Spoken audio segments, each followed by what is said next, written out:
में प्रवेश कर गया। और जंगल कितने कोस का है?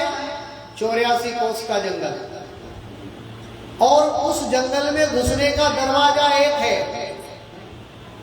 अब वो हाथी उस एक दरवाजे में घुस गया 84 कोस के जंगल में। अब उस जंगल में, उस वन में अनेक हिंसक जानवर रहते हैं।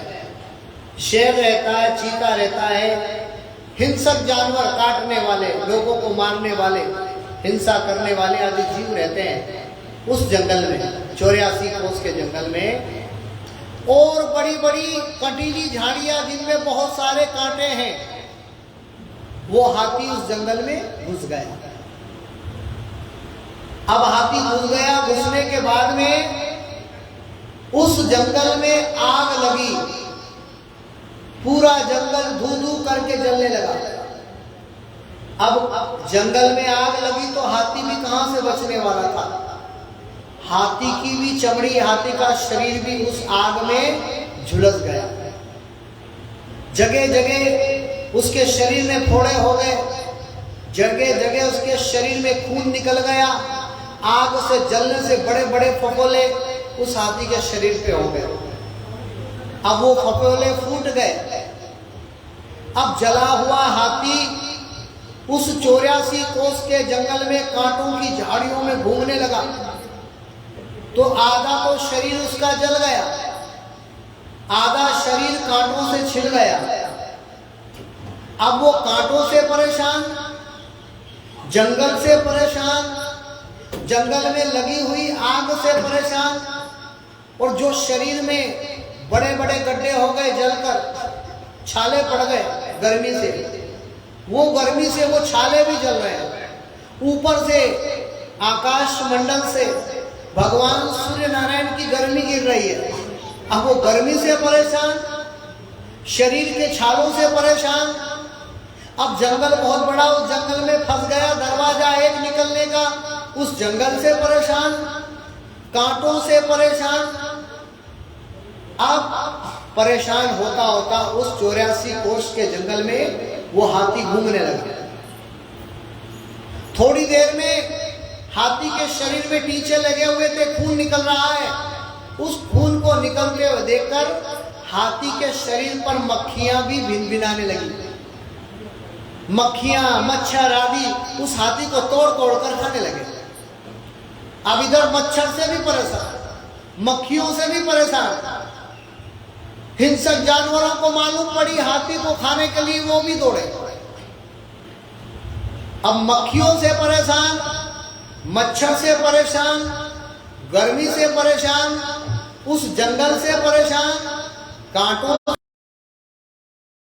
के साथ साथ में महाराज मक्खियों से परेशान, जंगल के जानवरों से परेशान। भागता भागता भागता वो हाथी जब इन सब चीजों से परेशान हो गया तो फिर वो उस दरवाजे से बाहर निकल गया जंगल के। 84 कोस का जो जंगल था, उस जंगल से उस दरवाजा मिल गया, उस दरवाजे से बाहर निकल गया। अब वो दरवाजे से निकलने के बाद में कहां पहुंच गया? सीधा चला गया गंगोत्री जमुनोत्री में चला गया, ऋषिकेश गंगा की धारा में चला गया। और गंगा जी में जाकर उस हाथी ने डुबकी लगा ली। अब उस हाथी का पूरा शरीर गंगा के जल में है। अब उसको गंगा में डुबकी लगाने से जो छाले पड़ गए थे वो ठंडे हो गए। मक्खियां भी सब पानी को देखकर भाग गई। जानवर का डर भी खत्म हो गया। मक्खियों का डर खत्म, जानवरों का डर खत्म, आग का डर खत्म, शरीर की जलन का जो तकलीफ थी वो भी खत्म हो गई। मक्खियों का डर खत्म, मच्छरों का डर खत्म। अब ये बताओ कि वो हाथी वापस उस गंगा में से निकलना पसंद करेगा? समझे भावार्थ इस कथा का? 84 कोस जंगल क्या है? ये 84 लक्ष योनियां हैं। ये 4 युग में प्राप्त होने वाली हमारी योनियां हैं। कभी कौवे बनकर, कभी बिल्ली बनकर, कभी बंदर बनकर, कभी कीड़े, कभी मकोड़े, कभी जल के जीव, कभी जलचर, कभी थलचर, कभी नभचर, ये जीव बनकर तुम 4 युग बिताते हो। 4 युग में तुम्हारी 84 लाख योनियां बीतने पर अंतिम समय में एक ही दरवाजा मिलता है, वो दरवाजा है मनुष्य का द्वार।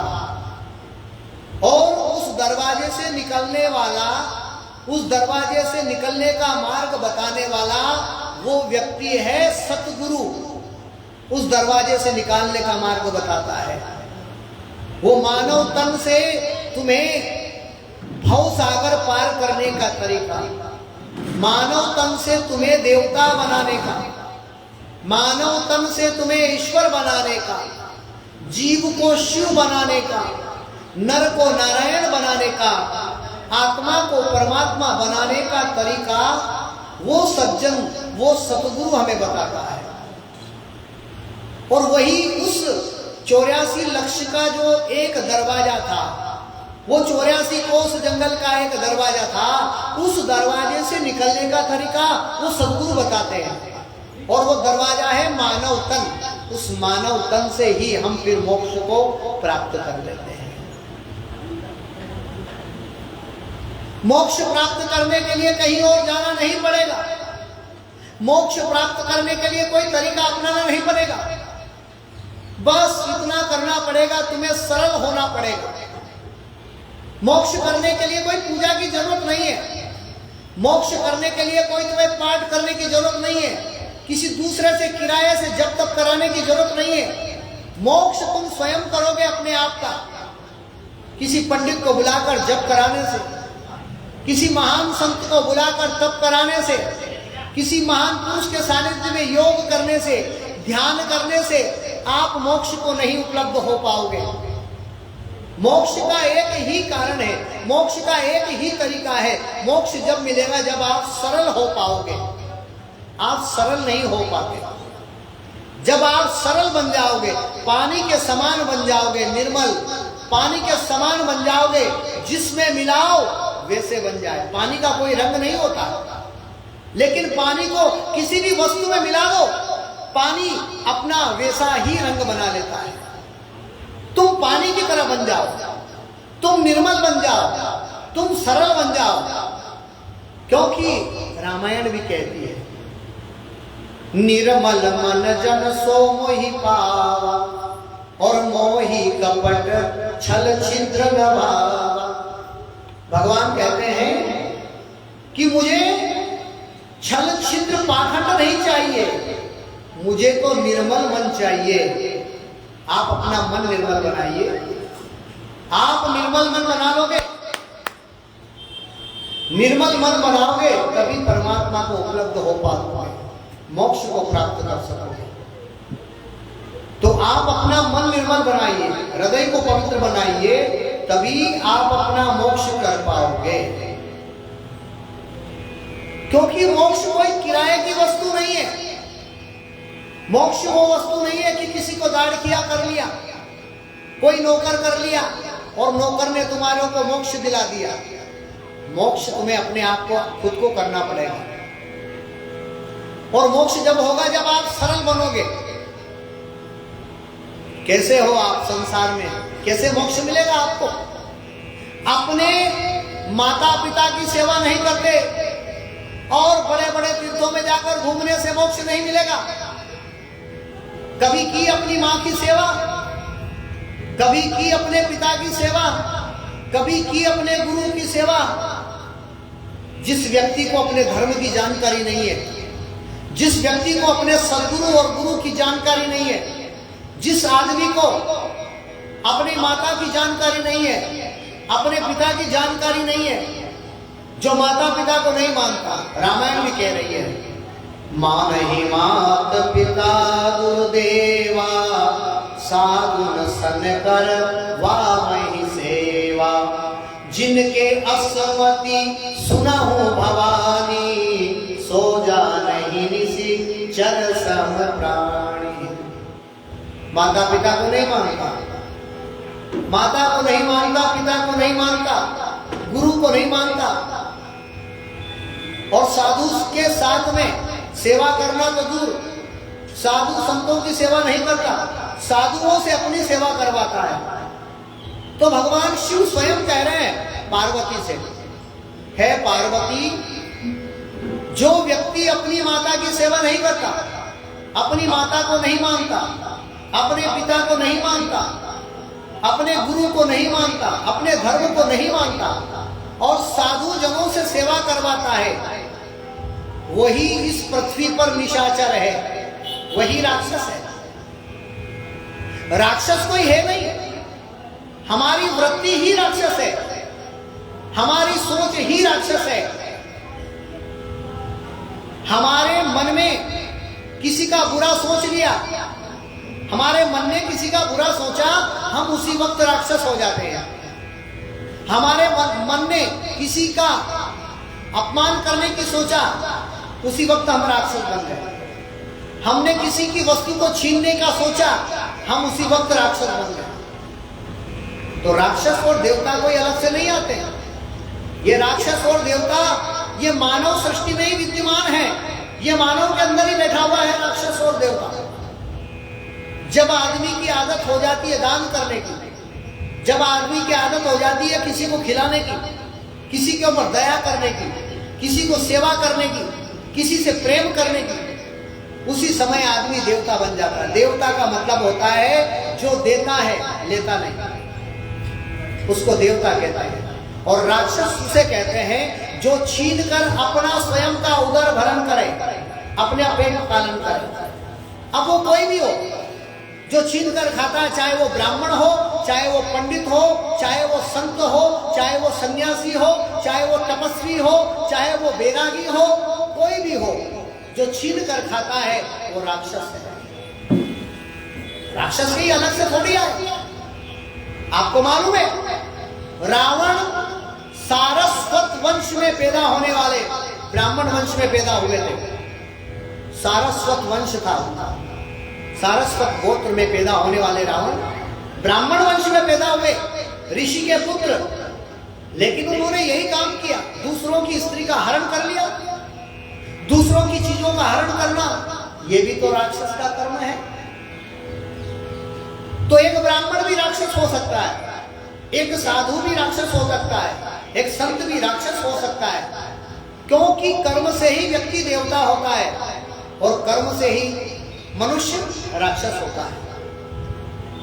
तो मेरे कहने का तात्पर्य यही है कि आप यदि अपना मोक्ष करना चाहते हैं, आप यदि ईश्वर को उपलब्ध होना चाहते हैं, आप ईश्वर से मिलना चाहते हैं, तो सबसे पहला तरीका है कि आप सरल बनो। तुम सरल बनो, तुम प्रेमी बनो, निर्मल बनो।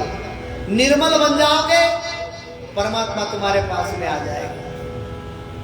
हमारी मालवा में एक कहावत है, मन चंगा तो कचोटी में गंगा। तुम्हारा मन चंगा हो गया, तुम्हारा मन पवित्र हो गया, तो फिर आपको गंगा जी में जाने की जरूरत नहीं है। कई लोग गंगा जाते हैं, कई लोग तीर्थों में जाते हैं, लेकिन उनके पाप नहीं धुलते। क्यों नहीं धुलते मालूम है आपको? वो जाते हैं गंगा, वो जाते हैं तीर्थ में, लेकिन उनका मन तीर्थ में नहीं रहता। तीर्थ में बैठे हुए हैं, गंगा स्नान कर रहे हैं, लेकिन ध्यान कहाँ है उनका? अपनी पत्नी में, अपने बच्चों में, अपने परिवार में, अपने घर में उसका ध्यान रहता है। और शास्त्र और पुराण कहते हैं, संतों ने बताया है कि जो व्यक्ति जहां बैठा है और वहां बैठने पर यदि वो संसार का ध्यान करता है, तो फिर उसका पुण्य उसे नहीं मिलता। आप गंगा में बैठे हो और आपका ध्यान घर में है, तो गंगा का पुण्य आपको नहीं मिलेगा। और यदि आप अपने घर में बैठे हो और घर में बैठकर भी तुमने गंगा का ध्यान किया, गंगा का मंत्र पढ़ा, तो आपको गंगा स्नान का पुण्य अपने घर में मिल जाएगा। करो आप ध्यान। आपके घर के बने हुए स्नान गृह में आप स्नान कर रहे हो और आपने आंखें बंद करके आंख बंद करी और मस्तक पर आप जल डाल रहे हो। बोलो गंगा सिंधु सरस्वती यमुना गोदावरी नर्मदा कावेरी सरयू महेंद्र तनिया चरमनवती वेदिका क्षिप्रा वेत्रवती सरयू महानदी छाती झेर गंडकी पूर्णम पुणे समुद्र सहित जलियाम करवम तुम्हें मंगलम। बैठे हो आपके घर के स्नान गृह में, लेकिन आपने गंगा का ध्यान किया, आपका मन चला गया गंगा में, तो आपके घर के स्नान गृह में गंगा प्रकट हो जाएगी। आप जिस मगे के अंदर जल डाल रहे हैं ना, वो जल सामान्य नहीं होता है। मंत्र बोलते समय, वो मंत्र बोलते समय वो जल भी गंगा जल हो जाता है। कोई भी चीज हो, कोई भी पूजा हो, हमारे ऋषियों ने, हमारे संतों ने, हमारे धर्म ग्रंथों ने, हमारे शास्त्रों ने, हमारे महात्माओं ने, हमारे महापुरुषों ने कोई भी मंत्र या कोई नियम बनाया है, वो गलत नहीं हो सकता। हम सूर्य को जल देते हैं तो कोई लोग कहता है महाराज इतना बड़ा सूर्य नारायण ऊपर बैठा हुआ है, कितने ही योजन की दूरी है उनको, लेकिन हम पृथ्वी से उनको जल चढ़ाते हैं, उनको जल कैसे मिलेगा? तुम्हारा जल उसे नहीं मिलेगा, भगवान सूर्य नारायण को, लेकिन तुम्हारे भाव तो भगवान सूर्य नारायण को प्राप्त होंगे। भगवान को यह लगना चाहिए कि जिसको मैंने जन्म दिया है वो मेरे लिए कुछ ना कुछ तो करता है। आपकी दी हुई चीज परमात्मा को नहीं मिलती है, क्योंकि आप क्या दे पाओगे, हम क्या दे पाएंगे परमात्मा को? सारी वस्तु परमात्मा की है, सारी वस्तु परमात्मा ने हमें दी है। हमारी ताकत नहीं कि हम परमात्मा को दें। हम क्या सूर्य नारायण को दीपक दिखाएंगे?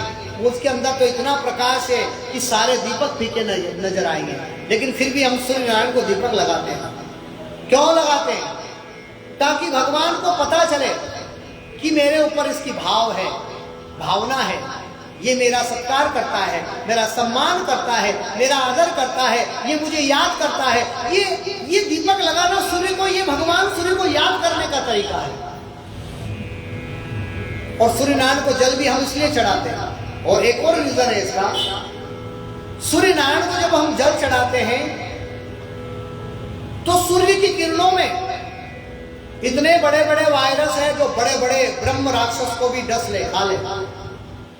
इतने बड़े बड़े राक्षस है। जो हवा चल रही है, जो पानी बह रहा है, जिस पानी को हम पीते हैं, उसमें भी कितने ही जानवर हैं, हमें पता नहीं चलता।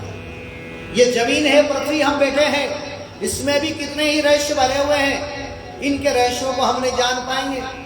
आकाश में कितने रहस्य है, पृथ्वी में कितने रहस्य है, पाताल में कितने रहस्य है, हर वस्तु में रहस्य है। और उन्हीं रहस्यों से बचने के लिए, उन खतरों से बचने के लिए हमारे ऋषियों ने हमें पूजा पद्धति बताई है। सूर्य को जल देना, सूर्य नारायण को दीपक लगाना, सायंकाल में दीपक लगाना, गूगल लगाना, धूप बत्ती लगाना, यज्ञ करना, हवन करना, गाय को रोटी देना, कुत्ते को रोटी देना, इसके पीछे कोई ना कोई जरूर रीजन है, कोई ना कोई फायदा है। क्योंकि हमारे ऋषियों ने, हमारे संतों ने, हमारे महात्माओं ने, हमारे बुद्ध पुरुषों ने, हमारे महावीर पुरुषों ने बिना कोई भी सोचे समझे बात नहीं कही है। प्रैक्टिकल किया है उन्होंने, खोज की है उन्होंने, जाना है, जानने के बाद ही तुम्हें बताया है। बिना जाने कोई बता नहीं पाता। तो हम सूर्य को जल इसलिए देते हैं ताकि कोई विपत्ति हमारे जीवन में नहीं आए, हम निरोग रहे, कोई भी वायरस, कोई भी बीमारियां हमें परेशान ना करें। अभी तो महाराज कई तरीके ऐसे हैं जो हम करते हैं, लेकिन अलग तरीके से करते हैं, गलत करते हैं। माला फेरते हैं तो माला को गोद में ले लेते हैं। माला फेरते हैं, कान के यहाँ ले ली, कभी मुंह के यहाँ ले ली, कभी माथा पे ले ली, कभी कहाँ ले ली। माला को सिर्फ हृदय के यहाँ रहना चाहिए।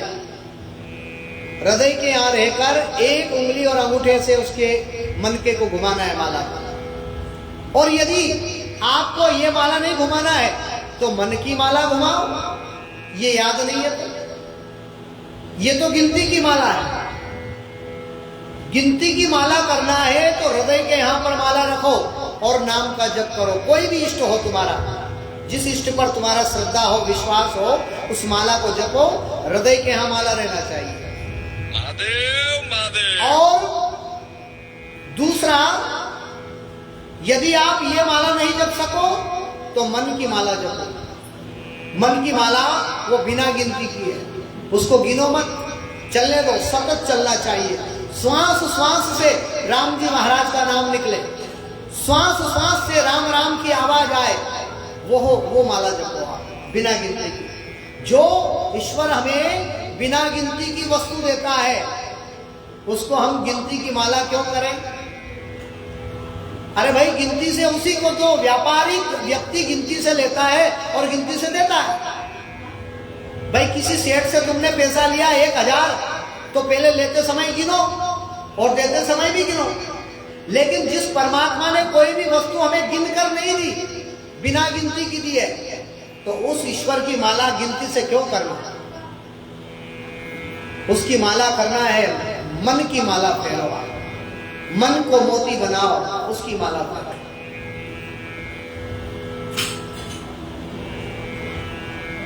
सांसों की माला पे सिमरू में सीताराम, सांसों की माला पे, सांसों की माला पे, सांसों की माला पे सिमरू में सीताराम। अपने मन की मैं जानूं, अपने मन की मैं जानूं, और तुमरे मन की राम। सांसों की माला पे सिमरू में सीताराम, सांसों की माला पे सिमरू में सीताराम। साजन का कुछ दोष नहीं है, वो तो है निर्दोष। प्रीत की माला जपते जपते आप हुई मेरा, सांसों की माला पे सिमरू में सीताराम, सीताराम। किस माला से जपना है? सांसों की माला से राम का नाम लेना है। और क्या कहें तुम्हें? राम कहो आराम मिलेगा, सुबह नहीं तो शाम मिलेगा। देखो आराम, राम कहां कहां नहीं है। कहते हैं ना गुरुजी आराम कर रहा हूं, आराम कर रहा हूं, आराम आराम आराम, राम निकल रहा है, हर जगह राम है। ये जो मजीरा पड़ा है ना बजाने का, इसमें भी राम है। मजीरा मजीरा मजीरा मजीरा मजीरा मजीरा मजीरा मजीरा मजीरा मजीरा मजीरा मजीरा मजीरा मजीरा मजी राम जी। मजीरा मजीरा करते करते राम जी हो जाता है।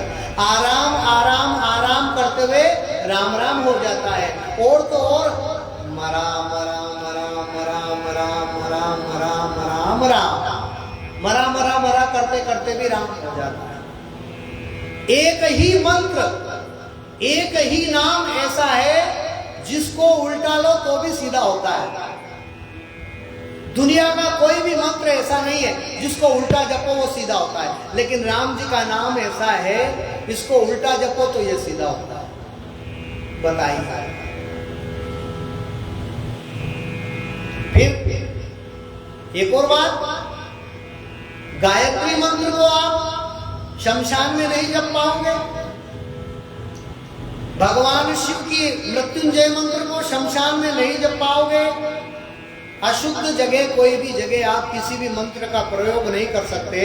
लेकिन हमारा राम तो ऐसा है, ये अशुद्ध होता ही नहीं। ये तो साबुन के समान है। साबुन को किसी भी जगह डाल दिया जाए, साबुन अशुद्ध नहीं होती। उसी प्रकार राम जी का नाम भी कभी अशुद्ध नहीं होता।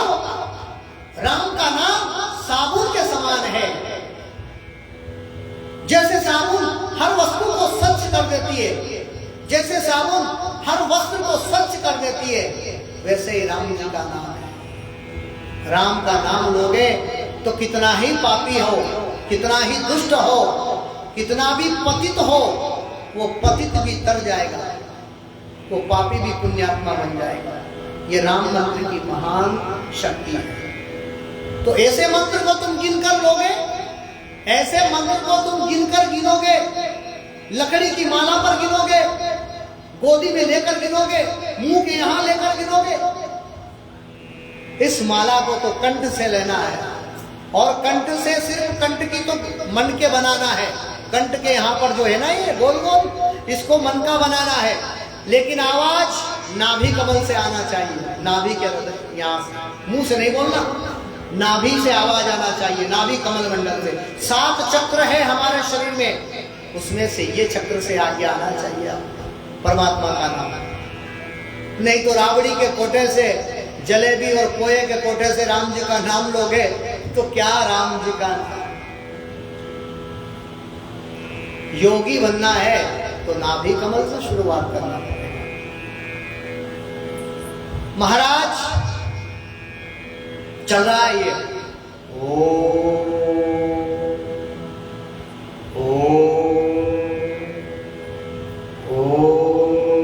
बोल रहा है, संगीत भी बोल रहा है, राम राम राम राम बोल रहा है कि नहीं बोल रहा।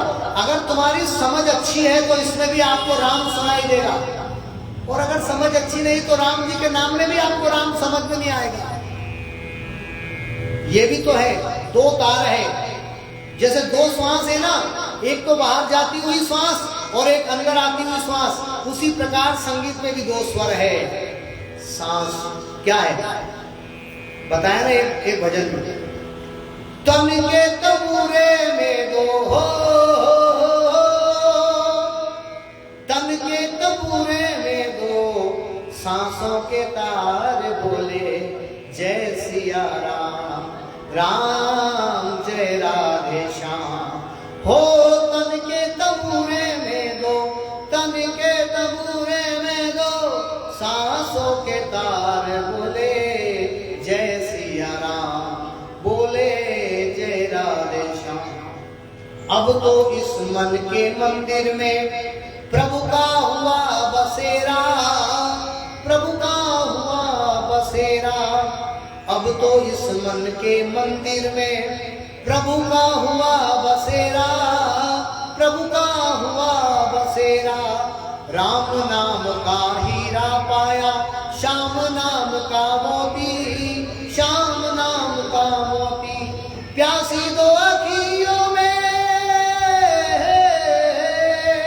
प्यासी 2 अखियों में आंसुओं की धार बोले जय सिया राम, राम जय राधे। गाना याद नहीं है मुझे, स्वर की जानकारी नहीं है, शब्दों की भी जानकारी नहीं है, लेकिन भाव तुम्हारे शुद्ध होना चाहिए। ये शरीर तंबूरा है, क्या बताया है, शरीर तंबूरा है, और इसमें 2 स्वर है, एक आने वाला एक जाने वाला। एक उंगली से बजता है तंबूरा,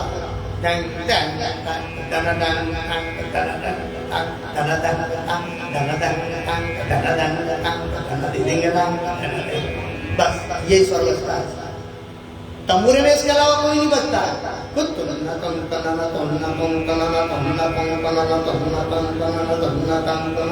एक डाल 2 पंछी बेटा कौन गुरु चेला,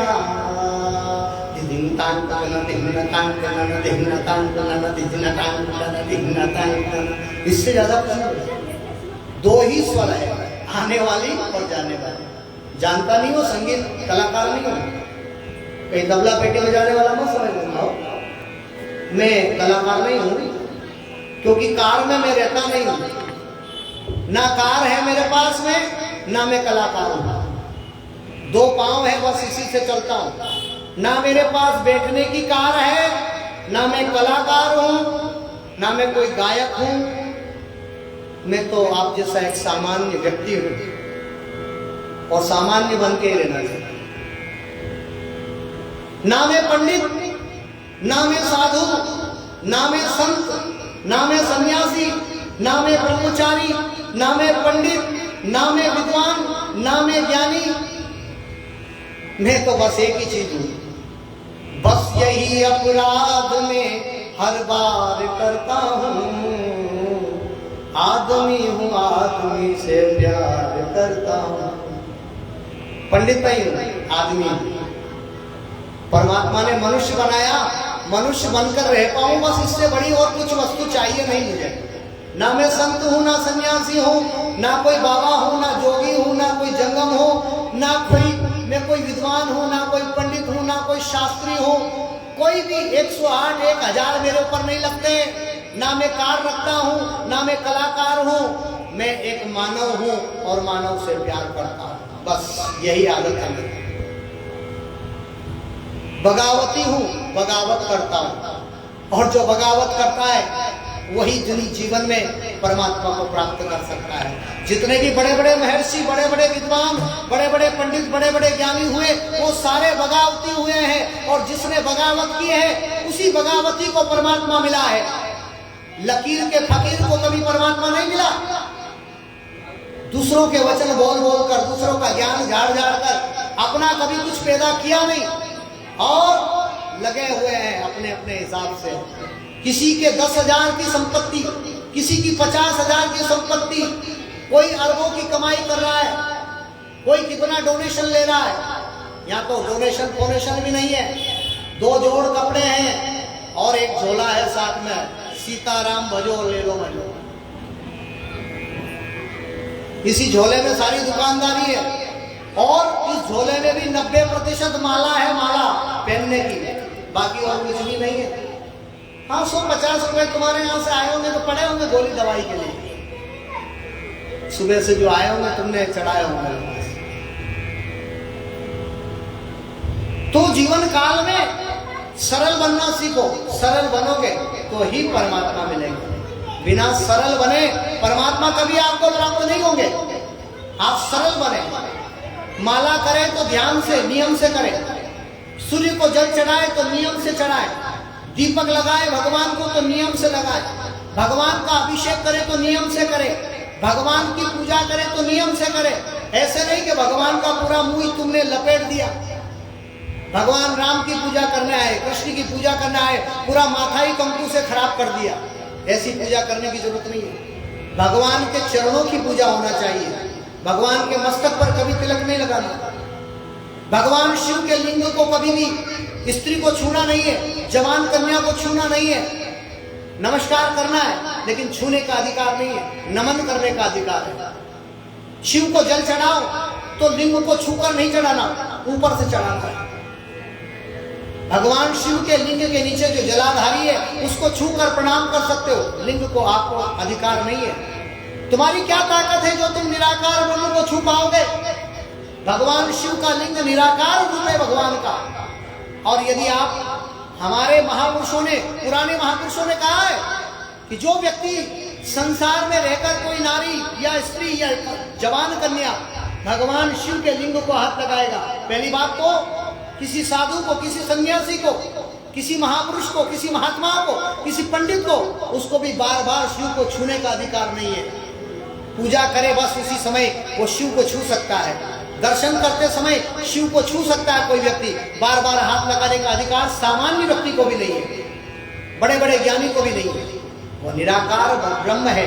लिंग को कोई अब छोटा मोटा समझना नहीं चाहिए, मजाक बना रखा है। और एक और बात है, बता रहा हूं मैं, कभी भी जीवन में सोच लेना, शिव के ऊपर चढ़ी हुई प्रसाद वही खा सकता है, शिव के ऊपर चढ़ी हुई वस्तु वही खा सकता है जो दुनिया में नैष्ठिक ब्रह्मचारी है, जो मन वचन कर्म से ब्रह्मचारी है, जिनके आचार में, जिसके विचार में, जिसकी वाणी में, जिसकी सोच में, जिसकी कथनी में, जिसकी करनी में ब्रह्म आ गया है, ऐसा ही ब्रह्मचारी भगवान शिव की प्रसाद खा पाएगा। नहीं तो भ्रष्ट हो जाएगा उसका जीवन। सामान्य और गृहस्थी आदमी या संसारी आदमी अगर शिव पर चढ़ी हुई प्रसाद और उसकी वस्तु खाएगा, वो व्यक्ति जरूर कुत्ता और बिल्ली बंदर बनकर जीवन में भ्रमण करेगा। मान लेना, ये हमारे महात्माओं ने कहा है। हमारे पूर्व जन्म में आप जानते थे, पहले के जमाने में कोई नारी, कोई स्त्री मंदिर में भगवान हनुमान जी क्या नहीं चढ़ती थी। हनुमान जी को भी नारी को अधिकार नहीं है छूने का। आप प्रणाम करो, मंदिर में जाओ, हनुमान चालीसा का पाठ करो, प्रसाद चढ़ाओ, भोग लगाओ, दीपक लगाओ, अगरबत्ती लगाओ, पूजा करो हनुमान जी की, उनको वंदन करो, प्रणाम करो और उनका हनुमान चालीसा का पाठ करो, सुंदरकांड का पाठ करो, लेकिन छूने की जरूरत नहीं है उनको, क्योंकि सभी स्त्री को वो माता मानते हैं और माता को अधिकार नहीं। जो ब्रह्मचारी पुत्र है उसको छूने का अधिकार है। वो ब्रह्मचारी है, नैष्ठिक ब्रह्मचारी हनुमान जी महाराज। और कली काल में तो और सबसे बड़े देवता है। और देवता चित्तन धरहि, और देवता चित्त न धरहि, हनुमत से सर्व सुख करहि। कलिकाल में और देवता की पूजा करोगे वो चित्त में नहीं धरेगा, वो ध्यान में नहीं रखेगा। लेकिन हनुमान जी की पूजा कलिकाल में करोगे तो हनुमत से ही सर्व सुख करेगी। एक हनुमान जी ऐसे हैं कलिकाल में, जिसकी पूजा करोगे और देवता तुम्हारी बात को ध्यान में नहीं धरेगा, लेकिन हनुमान जी तुरंत सुन लेगा। हनुमत से ही सर्व सुख करेगी। हनुमान की सेवा करने से सब सुख प्राप्त हो जाएंगे। और अष्ट सिद्धि नव निधि के दाता, अष्ट सिद्धि नव निधि के दाता, असबर दीन जानकी माता, राम रसायन तुम्हारे पासा, सदा रहो रघुपति के दास। महापुरुषों ने कहा, मैं थोड़ी बता रहा हूं, ये मेरा ज्ञान नहीं है, महात्माओं का कथन है। महात्माओं ने बताया है कि कलिकाल में शक्ति उपासना शक्तिशाली रहेगी। कलिकाल में शक्ति की उपासना जो करेगा वही शक्तिशाली बन पाएगा। तो शक्ति में कौन आता है? मां दुर्गा की पूजा, शक्ति की पूजा। मां दुर्गा की पूजा के बाद में भगवान भैरवनाथ की पूजा, जो भगवान शंकर के अवतार है, उनकी पूजा करने से शक्ति प्राप्त होगी। और अष्ट सिद्धि नवनिधि के दाता कौन? हनुमान जी महाराज। कलिकाल में वो भी भगवान शिव के 11वें रुद्र के रूप में अवतरित हुए पृथ्वी पर, राम के सेवक, राम के दूत। राम रसायन तुम्हारे पासा, सदा रहो रघुपति के दासा। जो सदा भगवान राम के दास बनकर रहते हैं, उनके पास राम रूपी रसायन है, अमृत है। तो उनकी पूजा कलिकाल में सफल है महाराज। कलिकाल में तो शक्ति की पूजा करना पड़ेगी, हनुमान की पूजा करना पड़ेगी। कितने बलवान हैं, कितने पहलवान हैं दुनिया में। अभी लड़कियों से, युवा लड़कियों से या बच्चों से या छोटे लड़कों से पूछेंगे तो वो कार्टून को बताएंगे बलवान। क्या कहेंगे? अरे गुरुजी स्पाइडरमैन बहुत बलवान है, बैटमैन बहुत बलवान है ना। बैटमैन, स्पाइडरमैन और कौन सा मैन है वो? ये जो मैन है ना, ये सब हैनुमैन से छोटे हैं। ये जितने भी मैन है ना, इनमें सबसे बड़ा बलवान कौन है? हनुमान। सबसे ज्यादा शक्ति हनुमान जी के अंदर है।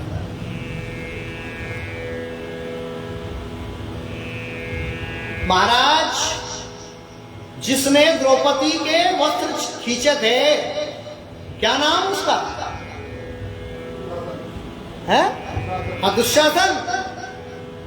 कितने हजार हाथी का बल था उसमें? 10,000 हाथी का बल। अब बताइए, 10,000 हाथी का बल भी कुछ नहीं, 10,000 ऐरावत हाथी और 10,000 ऐरावत के बराबर एक इंद्र में ताकत, और 10,000 इंद्र से भी ज्यादा ताकत सिर्फ हनुमान जी के बाल के अंदर है। कितने बलवान होंगे हनुमान जी। एक बच्चा एक गटर को कैसे उलांग जाता है एक छलांग में, ऐसे 100 योजन समुद्र को एक ही छलांग में कूद गए हनुमान जी महाराज। सूर्य नारायण के पास पहुंच गए खाने के लिए। कितनी शक्ति है भगवान सूर्य नारायण में। बाद सवै रवि बख्श लियो, तब दीनहु लोक भयो अधियारो। बाल समय में, अरे बालक को इतना भी ज्ञान नहीं है, रोने के अलावा कुछ नहीं दिखता है, लेकिन हनुमान जी ने तो जन्म लिया, और जन्म लेते ही भगवान सूर्य को भूख लगी, फल समझकर खा गए। बताइए। तो मैं कहता हूं कि आप हनुमान जी की पूजा करें, स्त्री को हनुमान जी की पूजा करना चाहिए, नारी को सभी की पूजा करना चाहिए, नारी को सभी मंदिरों में भी जाना चाहिए, सभी देवताओं की भी पूजा करना चाहिए, लेकिन शिव की पूजा नियम से करना चाहिए, हनुमान की पूजा नियम से करना चाहिए, क्योंकि हनुमान जी सभी नारी को अपनी माता रूप में देखते हैं। इसलिए नारियों को अपने ब्रह्मचारी पुत्र का ध्यान रखना चाहिए, हनुमान जी को कभी स्पर्श नहीं करना चाहिए, हनुमान जी को कभी अपने शरीर से छूना नहीं चाहिए। और नारी को भी ये ध्यान रखना है, नारी को भी भगवान शिव की पूजा करना है, भगवान का अभिषेक करना है, भगवान की षोडश पूजन करना है, सभी प्रकार से द्रव्य से पूजा करना है, दही से करना है, दूध से करना है, घृत से करना है, मिश्री से करना है, शगर से करना है, सुगंधित द्रव्य से करना है, लेकिन भगवान के लिंग को छूना नहीं है, छूना नहीं है माता।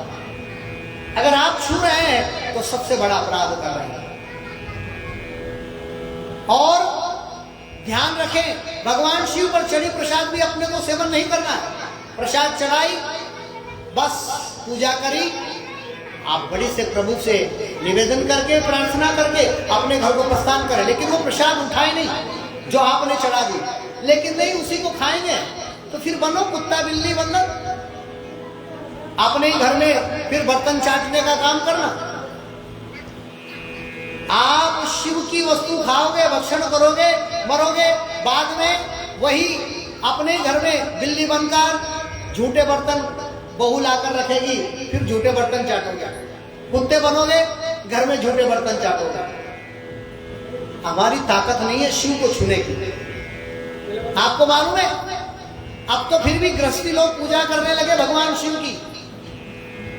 भाई साहब रमेश जी, अभी तो कलिकाल में फिर भी गृहस्थी लोग भगवान शिव की पूजा करने लगे। पहले के जमाने में शिव की पूजा सन्यासी ही करता, संत ही करते थे, जंगलों में उनका शिवालय होता था और महापुरुष महात्मा लोग उनकी सेवा पूजा, उनकी पूजा करते थे। पर शिव की पूजा करने के लिए तो महाराज कोई काकभूषुंड जी के गुरु जैसा ही चाहिए। कहां पहुंचा दिया, महापुरुष ही उनकी पूजा कर सकता है। तो मेरा कहने का यह मतलब है, ये नहीं है कि आप पूजा ना करें, पूजा करें आप, बहुत बढ़िया है। जितना समय हो सके आप ध्यान में, पूजा में परमात्मा का ध्यान करें, परमात्मा की पूजा करें, सभी करें, लेकिन आप कोई भी काम नियम से करें। भगवान सूर्यनारायण को जल चढ़ाएं, वो जल भी किसी पेड़ के सामने खड़े होकर चढ़ाएं, ताकि वो जल पेड़ में जाए, पेड़ में न जाए, नालियों में ना जाए, रोड पर ना जाए। क्योंकि आपने सूर्यनारायण को जल चढ़ाया, रोड पे चढ़ा दिया, नाली में चढ़ा दिया, नाली में गंदगी में बह गया, तो फिर वो जल चढ़ाया किस काम का। तो दीपक लगाना, पूजा करना, हवन करना, यज्ञ करना, ये सब पूजा पद्धति है, लेकिन इनको तरीके से करना, नहीं तो वो ऐसा हो गया, डॉक्टर ने कहा है 3 दिन तक दवाई पिलाना है और दवाई बुढ़िया को हिला हिला के पिलाना है, तो आपने वो शीशी तो नहीं हिलाई और उस बुढ़िया को ही हिला दिया, वो बुढ़िया मर गई। तो तुमको भी कोई बताता है नियम, लेकिन तुम उस नियम को उल्टे हिसाब से करते हो। कोई भी पंडित, कोई भी महात्मा, कोई भी संत, कोई भी वाचक, कोई भी वक्ता प्रवक्ता कथा को हमें बताता है, लेकिन हम उसको सुनकर उसका तरीका उल्टा कर लेते हैं। बताने वाले की गलती नहीं है, करने वाले की गलती है। भाई डॉक्टर तो कोई भी दवाई देगा, वो सही दवाई देता है, लेकिन खाने वाला गलती करता है। भाई आपको ये तो देखना है कि पथ्य देखना है, हमें ये भी देखना है कि दवाई दी है डॉक्टर ने, तो डॉक्टर ने हमें परहेज करेंगे, नियम से गोली खाएंगे, नियम से पूजा करेंगे, तो वो पूजा हमें जरूर सुख देगी। लेकिन जो भी पूजा हम करेंगे, यदि उसे नियम से नहीं करेंगे, तो वो पूजा हमें दुख भी दे सकती है। क्योंकि शास्त्र में लिखा है, किसी मंत्र को तुम बोल रहे हो और मंत्र को बोलते बोलते यदि तुम्हें एक म की मात्रा याद नहीं आई, न की मात्रा याद नहीं आई, तो तुम कुंती को कुंती भी बोल सकते हो और रक्षयति को भक्षयति बोल सकते हो।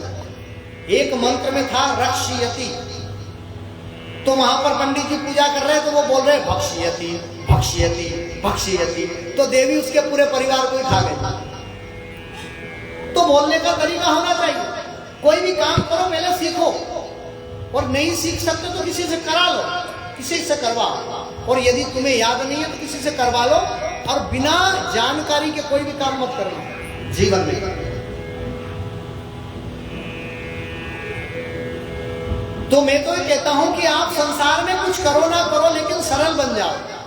ये तो सब जानने वालों का काम है। पूजा करना, पाठ करना, माला फेरना, ध्यान करना, जप करना, तप करना, यज्ञ करना, योग करना, ये सब जानकारों का काम है। हम जानकार नहीं है, हमें जानकारी नहीं है, तो आपको कुछ करने की जरूरत नहीं है, इतना कुछ बखेड़ा करने की जरूरत नहीं है। आपको इतना ही करना है कि आप सरल बन जाओ, आप निर्मल हो जाओ, आप अपना मन पवित्र बना लो। तो फिर क्या होगा? मन की तरंग मार ले, बस हो गया भजन। मन की तरंग मार ले, मन की तरंग मार ले, बस हो गया भजन। आदत बुरी सुधार ले, बस हो गया भजन। भजन करने की जरूरत नहीं है, ज्ञानी बनने की जरूरत नहीं है, पंडित बनने की जरूरत नहीं है, शास्त्री बनने की जरूरत नहीं है, जप करने की जरूरत नहीं है, तप करने की जरूरत नहीं है, यज्ञ करने की जरूरत नहीं है, ध्यान करने की जरूरत नहीं है। आप इतना करो कि सरल हो जाओ। सरल बन गए, निर्मल बन गए, मन को आपने सुधार लिया, तो फिर आपका भजन हो गया। वैसे ही कहीं भी जाने की जरूरत नहीं। लेकिन यही तो नहीं हो पाता, कोई सरल नहीं बनेगा, कोई सरल बनना ही नहीं पाएगा, कोई छोटा बनना ही नहीं पाएगा। जैसे ही सरल बनने की तो है, मैं कैसे सरल बनूं, मैं कैसे छोटा बनूं, मैं तो तेरा बाप हूं, मेरे में तो बहुत बड़ा ज्ञानी हूं, मैं तो बहुत बड़ा पंडित हूं। सबको 1000 हाथ लगाना जरूरी है, सबको जगत गुरु लगाना जरूरी है। कोई ब्रह्मांड गुरु बनता है, कोई विश्व गुरु बनता है, कोई यूनिवर्स गुरु बनता है, तो कोई जगत गुरु बनता है। कोई 1000 आठ लगाता है, कोई 108 लगाता है।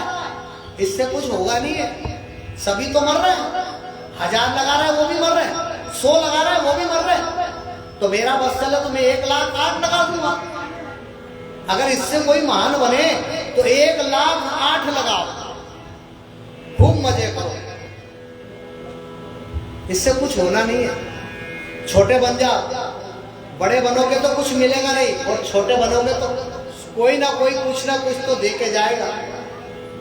तो बस यही अपराध में हर बार करता हूं। आदमी हूं, आदमी से प्यार करता हूं। बस मैं आदमी बना रहना चाहता हूं, ज्यादा बड़ा नहीं। ना मैं पूजा करवाना चाहता हूं, ना मैं देवता बनना चाहता हूं, ना मैं तिलक लगाना चाहता हूं, ना मैं माला पहनना चाहता हूं, ना मैं अपनी पूजा करवाना चाहता हूं, ना मैं देवता बनना चाहता हूं, ना मैं गुरु, ना पंडित, ना संत, कुछ भी नहीं। बस सामान्य मनुष्य बनना चाहता हूं। सामान्य बन जाओ, बस सरल बन जाओ, यही तरीका है। तो महाराज